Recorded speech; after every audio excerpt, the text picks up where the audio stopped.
Hello, welcome to the Rise special report about Inferno Festival 2022. After 3 years, Inferno has returned and we were able to enjoy 4 days of metal in downtown Oslo, the capital of Norway. We have concert footage, interviews and more, so get ready because it starts now.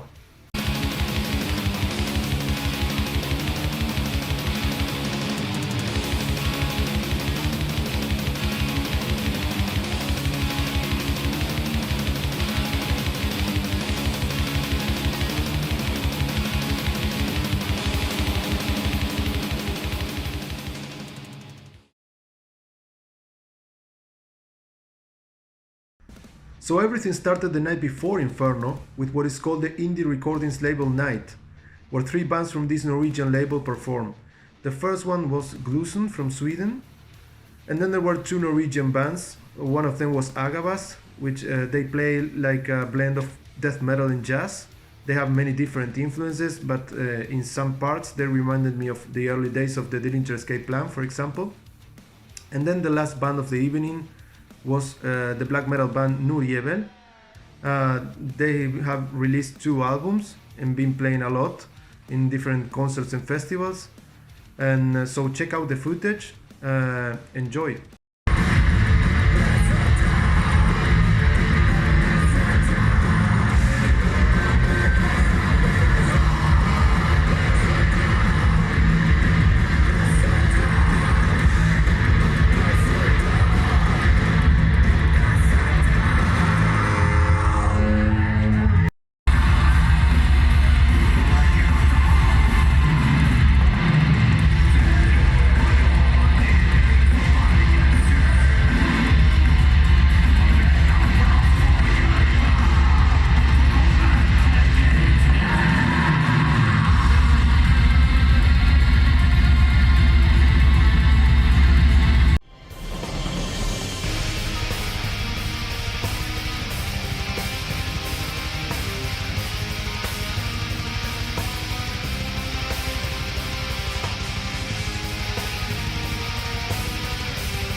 The first day of the festival started with Inferno Music Conference, which was held at the Clarion Hotel, a few blocks away from the concert venues.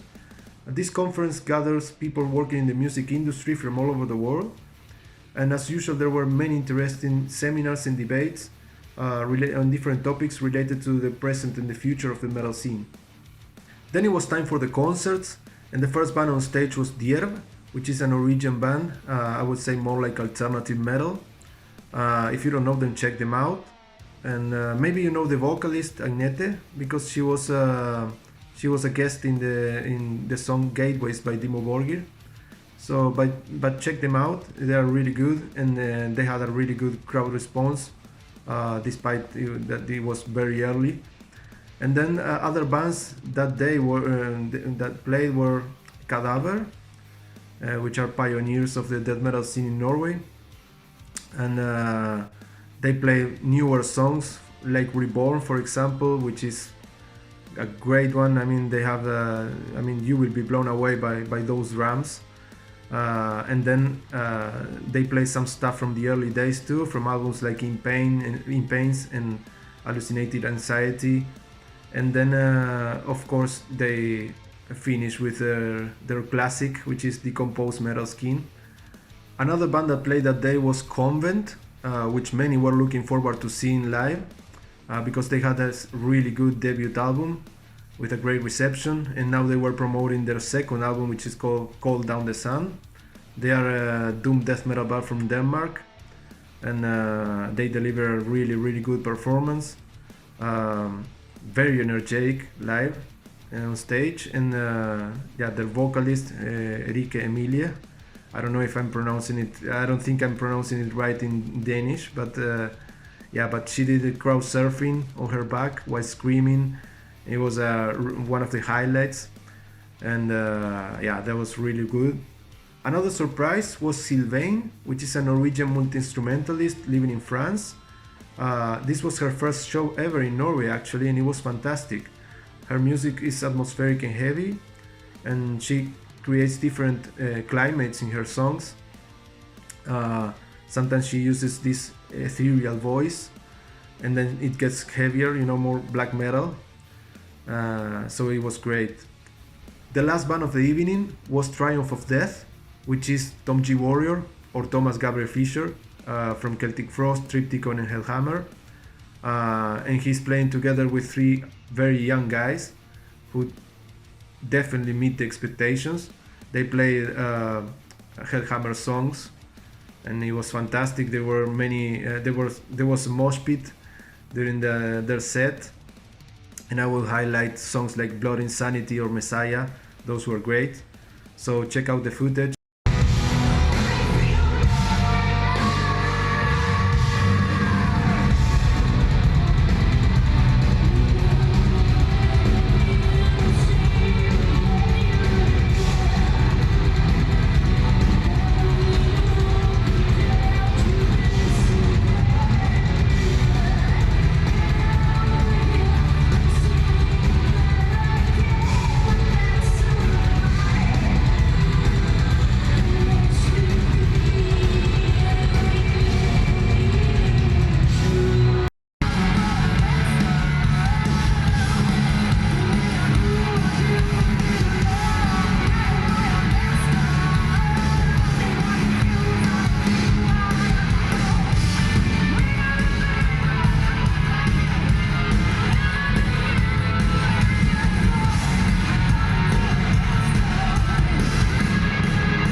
Some of the highlights of the second day were Einherjar, with their Viking metal, with lyrics inspired by the Nordic mythology, of course.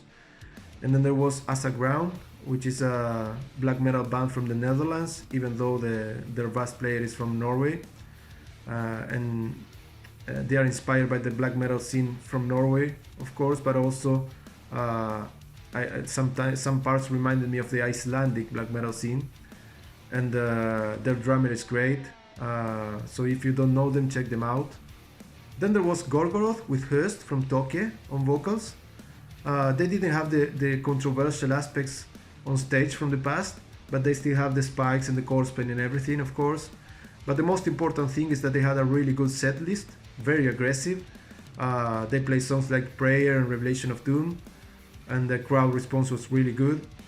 And the last band of the evening was the legendary Venom, which were really excited to play live after 2 years.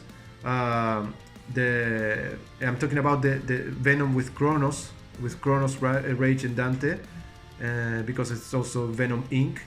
But I'm talking about Venom with Kronos.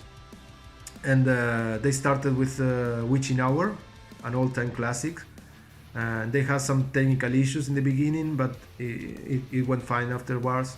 And then they had they play songs like many old songs like Don't Burn the Witch and Countess Bathory, and also newer ones, from albums like Storm the Gates or From the Very Depths. But in the encore was amazing with black metal and also in league with Satan.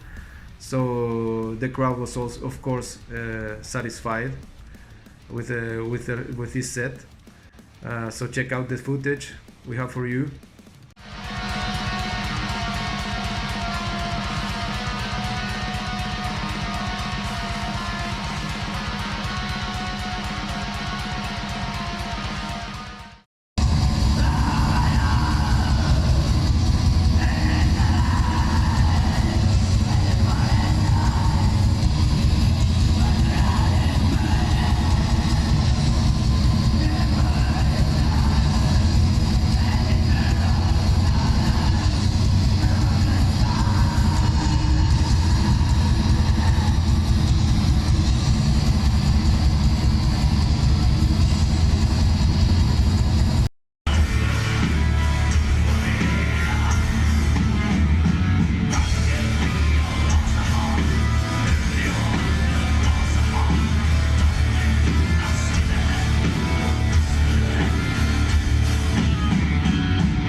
Okay, here we are with Costin Chioreanu.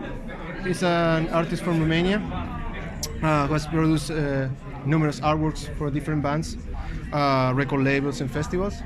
So he's also a video director and animator. So Costin, I know you started when you were a little kid, right? Drawing. Yeah. But how did you discover metal? Well, I discovered metal actually by TV, if you can imagine. Wow, yeah. Yeah, in post-communist Romania around '93, we had the first, extra television than the communist one. We had like a channel which was focused only on music, and I saw the first videos of Metallica and Guns N' Roses and this kind of Scorpions, and I got immediately attracted about what was happening there, and everything was done actually by myself. It was like a direct attraction. We had a huge bootleg market back in the days, in those times, in the center of Bucharest, with bootleg cassettes and all kind of stuff. So I was going there, and without having metalheads as friends. Basically, I discover first metal, and after that, I start to search for people around me. Like I was in the school then. Okay, know? so it wasn't because of friends, but because you first was metal music, then, and then so it was not an influence from from others. friends. Yeah. So how do you get involved with bands to create art? I mean, how was your first meeting with a band? Well, the first thing which I did it like totally personal without talking with them, for example, was exactly in the same period, like I think in 94 or 95, I started to, buying these bootleg cassettes from the center of Bucharest, which had like horrible Xerox covers, and some of them, for example, if you were buying back then the last album from Immolation, I remember it was Hereinafter back then, and it was written with Times New Roman, Immolation, Hereinafter. So, man, I cannot live with that in my room. So I started, to make covers for my own private collection of bootlegs. That was the way I started. As a kid, with what I could find inside my house, we didn't had back then even like professional art, shops, and everything was chaos back then in our country. So this way I started to create, the first covers without the bands knowing me. I was a kid, And from 2002, 2003, when I got into the internet, because we didn't have internet in the 90s. Right. And I had my first internet connection, and I could have an email and stuff like that. I was just searching for bands which I already knew, but to see if they exist, because back then not that many bands had an official website. Exactly. So it was very difficult to get in contact with some of them. But I started to send emails, hello, I'm this guy, I'm doing this, attaching some photographs of my drawings. And this way, my first clients were from Hikate and Trond, Centinex from Sweden, this kind of really old school. Yeah, of course, Yeah. So this way started, and after that, basically, from people to people, they found out about me, and it just, even now, I mean, basically all my my status, so to say, is based on my work. So, and I was recommended by bands to other bands, and so on and so on. So mouth-to-mouth process. Yeah, exactly. So how's your usual process making an album cover? I mean, do you usually get the music first, or they come with the idea and then you draw what they? That was happening at the beginning, because there were different times, and people didn't know me, and I also didn't reach a proper level to show them what I'm capable of. So it's a combination of things, which brought me, like, I don't know, I think since 10 years ago, I don't receive these kind of emails anymore. I mean, people know that they can, based on my own vision, so they just they send me the name of the album, the lyrics, the music, if it's a pre-production or it's a final thing, and just few words, and they just let the crazy guy do they just do your job. Yeah, exactly. And how do you manage your time when you're asked to do many different tasks at the same time? I mean, do you finish one thing first and then continue with the other, or you do many things at the same time? That's a good question. Well, I'm trying to go with plan A, as you said, but sometimes it can be difficult. Yeah, sometimes it's no. I'm used to be, like, very versatile, doing different kind of stuff in the. It doesn't affect my creativity. I can switch my brain pretty easy on the other subject. It doesn't affect and stuff like that. Yeah. So I don't know. It's a bit chaotic. I cannot say that I have a method. Yeah. But just going with the flow, and of course depends on the deadlines. Exactly, that's what I mean. Basically, that is helping me. So I'm trying to put them in the order of importance deadline-wise. Yeah. Yeah, great. So you're also a musician yourself, right? Yeah. So what kind of feelings you can express with music that you cannot express maybe as a graphic artist? Well, that's very interesting because passing to so many musical styles during the last 20 years, 25 years actually. I mean, from extreme metal to avant-garde to even contemporary music, like classic contemporary experimental stuff, and ambient. And all my childhood and all my youth, actually, I thought that there are two different ways of expression. So that's why when I combine them, I realized that the next step is to create like animation. This is the way I started animation, actually, because in my opinion, was the next step to give a whole to the person which is interested in my work, you know, because I had the music. The drawings were first. Music came like 1 year after. And they were like going in parallel for many years. And once, I mean, I was doing covers for my demos, for my bands, for my releases. But when I wanted to, when the music started to be, for example, a soundtrack to exhibition, which is a complete story combining the story of visual part, combining and have the sound like a soundtrack, basically like seeing like a movie. You know, that's why in a few years I realized, well, why not to combine everything and to make a movie, you know, to have everything compressed.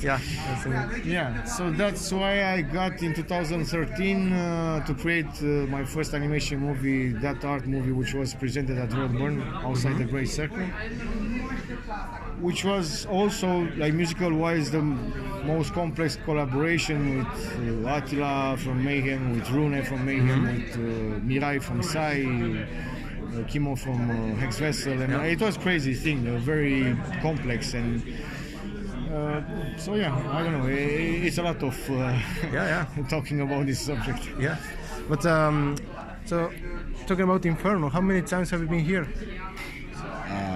That's a good question. You don't even remember? No. Many times. I mean, many times with exhibition. I remember, I think first time I came here as a normal, you know, attendee, you know, 2010, I think. The first time ever, like a normal fan, metal fan, coming here with my best friend, just going crazy in Norway. But with exhibition, how? First exhibition in Norway, because I also had, but I think, I'm not sure if first exhibition was at Inferno. In Norway, I mean. In Norway. Because I had many also in Bergen and at other festivals. I'm not sure. But can be. Too many. But there were plenty in the last 10 years, you know. So I mean, coming here right now is like meeting members of a family. I know everybody, saying hello. Well, now it's a bit different this year because everybody knows it's a different context.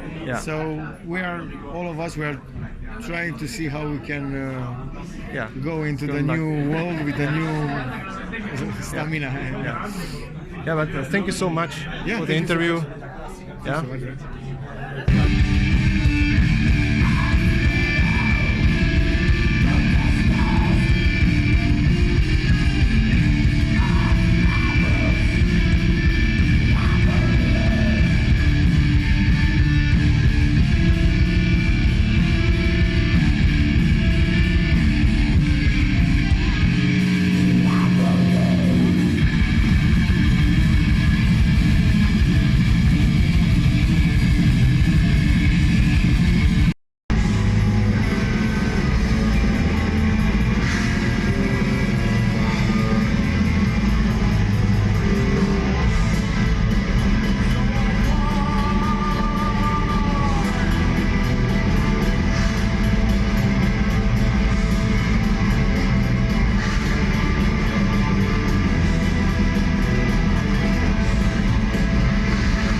The third day started with a drum clinic by Dari from Dimmu Borgir as part of the Inferno Music Conference, and he played some of the songs by Dimmu Borgir and then answered some questions from the audience.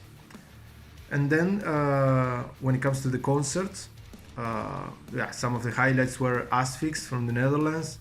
That was fantastic death metal. The brutal way, as they say in their song Death the Brutal Way. And that was 45 minutes of pure death metal, from like old school death metal, you know what I mean. Then it was time for Bride, which is a band that started from the ashes of Vindir. They have many albums out already, and the latest one is called Wild Northwest. So they played some songs from that album, and they also played the cover of the Rolling Stones, Painted Black. They have released a video for that cover too, so you can check it out. The last part of the evening on the main stage was pure black metal, first with Marduk from Sweden, and then with the Legends Mayhem from Norway. They split their set in three parts. The first one was more like the most complex and the experimental stuff from the last I would say 20-25 years, and then they played their second part was dedicated to the Mysteries of Satanas. So they played, of course, Freezing Moon, which got a really the audience got really excited. And then they played the last part of the show was dedicated to the early days from Death Crash, and of course the crowd went crazy, and that was the end of the third day of Inferno.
The last day of Inferno had very interesting performances. For example, Oranssi Pasusu.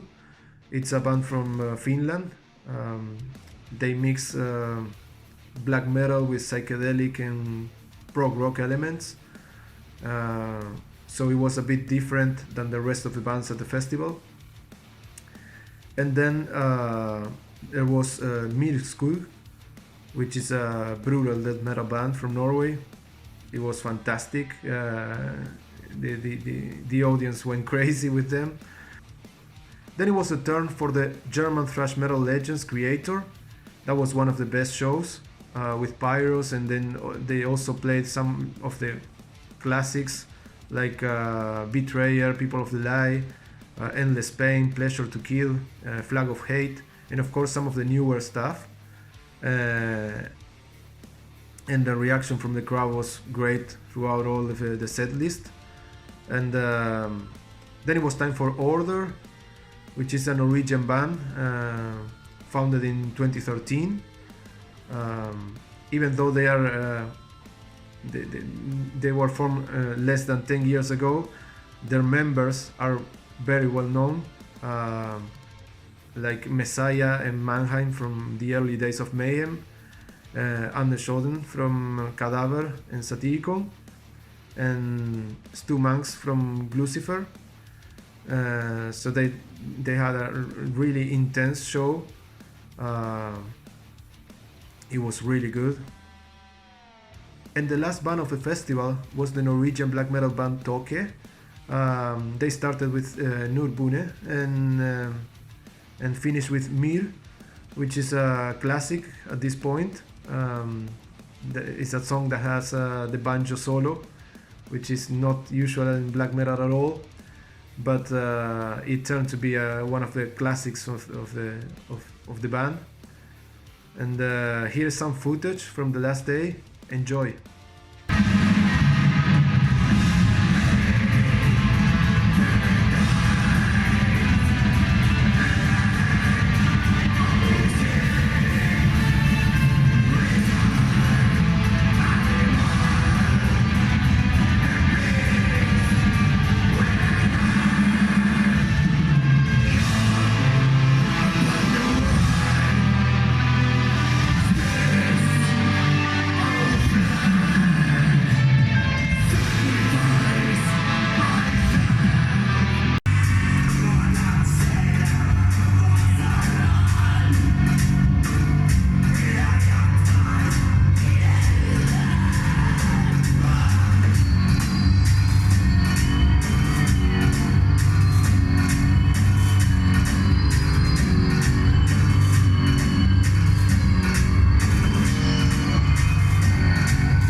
Here we are with David Thierry. He's a French visual artist who has been creating artwork for many bands for many years, and he's also a fantasy illustrator. So when did you start working as an artist? I always worked, I always drew, of course, like, kids always love drawing.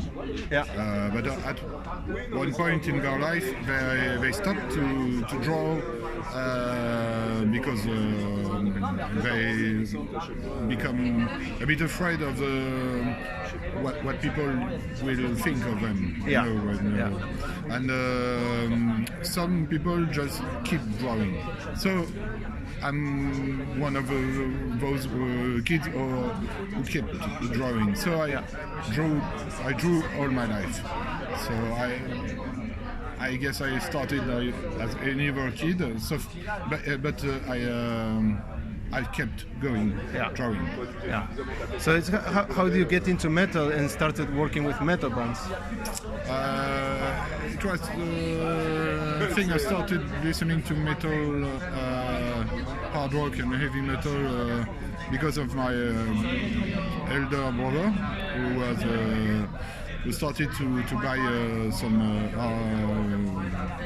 heavy metal records. So it was in 1979, I think. Oh. And he kept buying some AC/DC and first Iron Maiden records. So you got to see the beginning of the new wave of British heavy metal, for example. Yeah, exactly. Yeah. Kiss. He bought the first Iron Maiden albums when they were just out. Yeah. First album. Yeah, and I think one of the older records we had was I think it was Kiss Alive 2. Yeah. And I never stopped listening to heavy metal music ever since. I listen to a lot of other things, but heavy metal is, I think, the longest. Yeah. And when did you start working with the bands themselves? Like.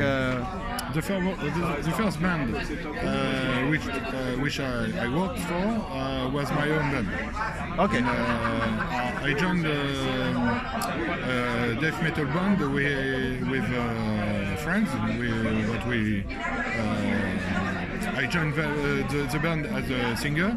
Yeah. And it was in 1989. Yes. And they didn't have they had a name, but it was already taken by another band, so we had to change. So I found another name, and I drew the logo, and then we put on our first demo. Yeah. So I drew the cover of the demo. And then we started to spread the tapes, and I think we made a bit of flyers as well.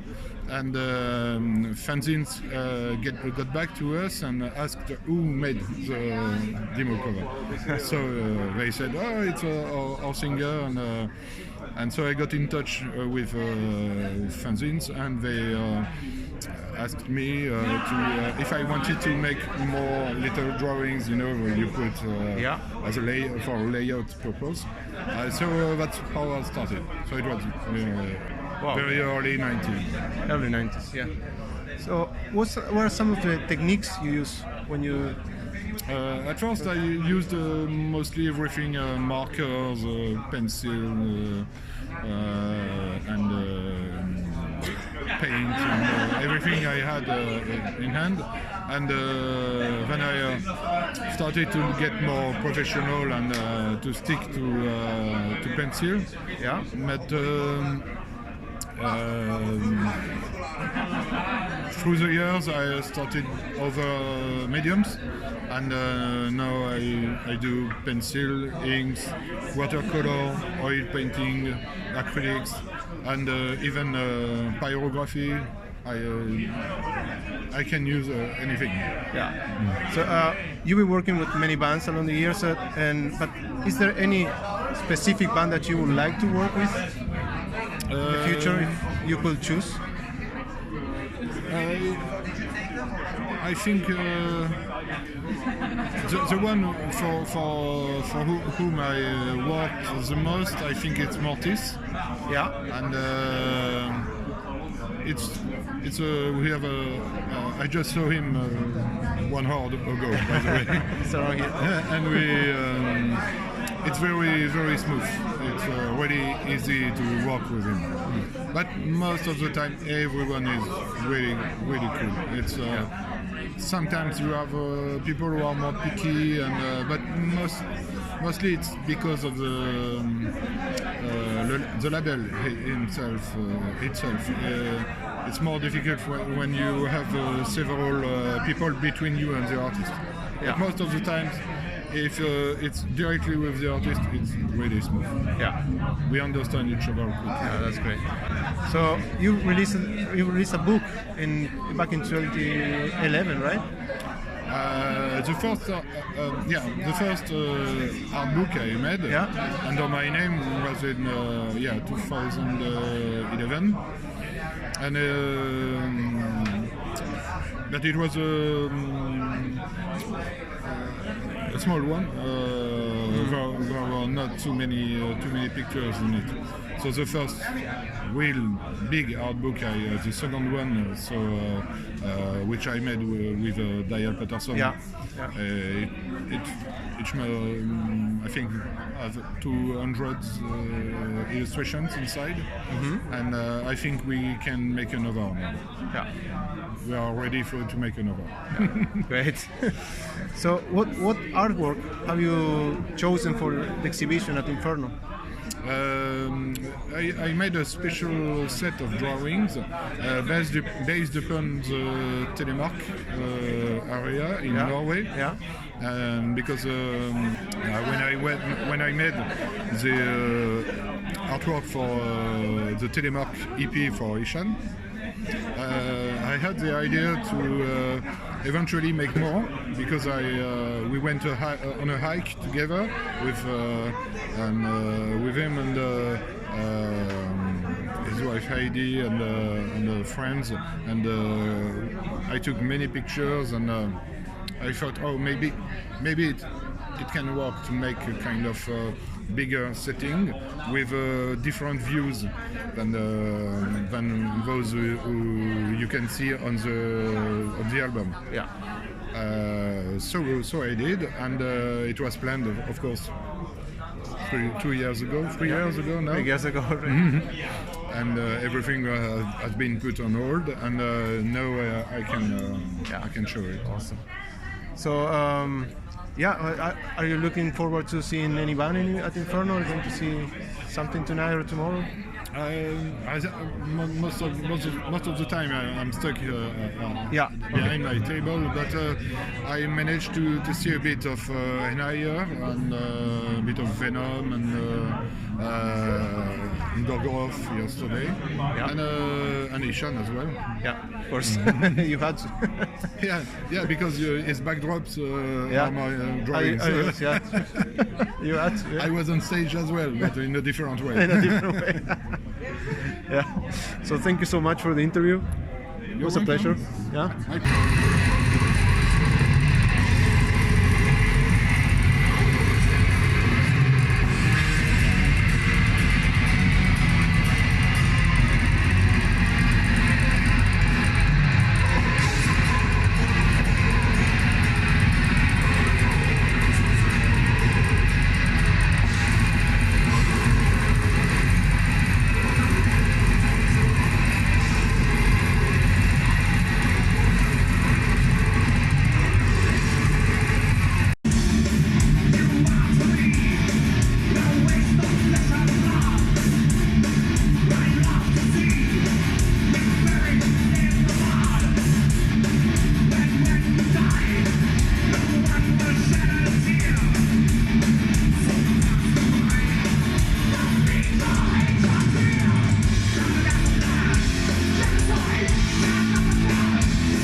Okay, that's it guys, hope you have enjoyed this special report. If you like it, please hit the like button and subscribe to our channel if you want to see more videos like this. So as they say in Norway, ha det bra!